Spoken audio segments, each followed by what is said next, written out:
Ma jument a représenté l'espoir. L'espoir qui me manquait.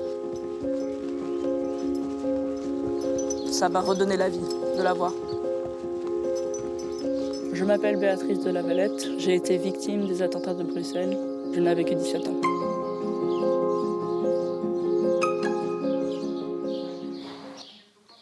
Enfiler ses bottes d'équitation. Geste anodin, devenu geste salvateur pour Béatrice de Lavalette. Après les attaques terroristes de Bruxelles, elle a été amputée des 2 jambes. Mais la franco-américaine s'est accrochée à son rêve d'enfant, devenir cavalière professionnelle. Et ce rêve, elle le doit en grande partie à sa jument de l'époque. J'ai tout perdu pendant les attentats. Et juste comme ça, j'ai tout récupéré. Et je sais pas, ça a juste fait un déclic dans ma tête que je pouvais vivre. Et j'avais besoin de vivre pour elle. Careful. Depuis 7 ans, elle s'entraîne avec un objectif, les Paralympiques de Paris 2024. Si elle se qualifie, elle portera les couleurs du drapeau américain, dans la catégorie paradressage. Oh boy. Son handicap l'oblige à être totalement sanglée à son cheval, ce qui n'est pas sans risque en cas de chute. J'ai dû réapprendre à monter à cheval sans les jambes. J'ai 2 cravaches et je peux simuler l'action des jambes avec des positions différentes sur le corps du cheval et ça lui donne des messages de ce que j'ai besoin de faire.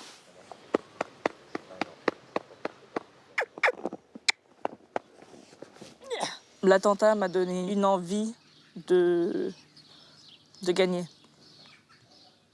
au sport et avec la vie. Qu'est-ce que ça représente, cet attentat, pour vous? Pour moi, ça représente, on va dire, une seconde de ma vie. Toute petite seconde qui a tout changé. 22 mars 2016, Bruxelles bascule dans l'horreur. Des terroristes viennent de faire exploser leurs bombes à l'aéroport. Scène de chaos, des poussettes abandonnées, des voix qui appellent à l'aide. 16 personnes perdent la vie, des centaines d'autres sont blessées. Ce jour-là, Béatrice de Lavalette attend son avion. Elle n'a que 17 ans. Insouciante et heureuse de rentrer chez elle aux États-Unis. Loin d'imaginer qu'un kamikaze vient de prendre place à quelques mètres d'elle. Le fait que je sois là, c'est un miracle. J'étais tellement proche du terroriste qu'il n'y avait vraiment aucune chance que je survive. Ce que je me suis dit à ce moment-là, quand j'ai réalisé ce qui s'est passé, c'est que ma vie ne s'arrête pas ici. Et il faut que je continue. J'ai eu la force, on va dire, de monter mon bras vers le haut. Et c'est là où ils m'ont vu, ils m'ont dit, il y en a une ici. Elle est gravement blessée à la tête, aux jambes, au ventre, au dos, brûlée sur tout le corps. En urgence absolue, elle est conduite à l'hôpital militaire. How are you? Là, le docteur Van Brussel la prend en charge.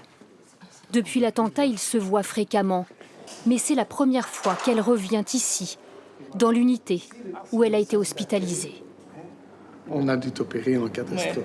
Ouais, ça, je savais. Car son état s'aggrave, elle est sur le point de mourir, mais le médecin ne peut se résoudre à laisser partir une adolescente de 17 ans.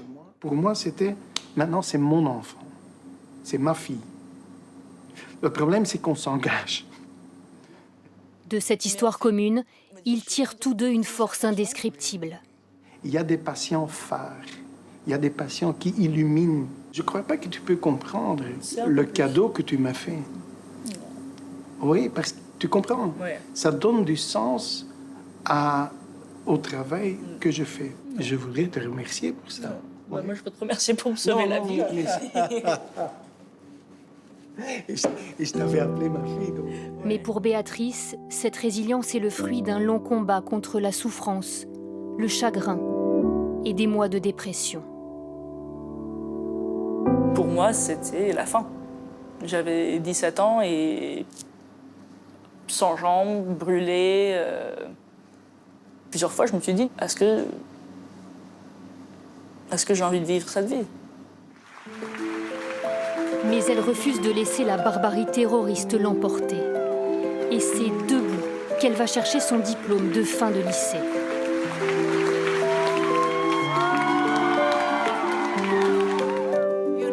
En 2020, elle participe aux Paralympiques de Tokyo. Elle ne décroche pas de médaille, mais sa soif de victoire est immense et elle veut y croire pour Paris 2024. Ça va être un des événements les plus importants de ma vie, je pense. Parce que j'ai bien prévu d'avoir une médaille. Ce serait définitivement une revanche sur la vie. Ce ne serait certes pas une médaille tricolore, mais la France pourra s'enorgueillir de ce combat pour la vie.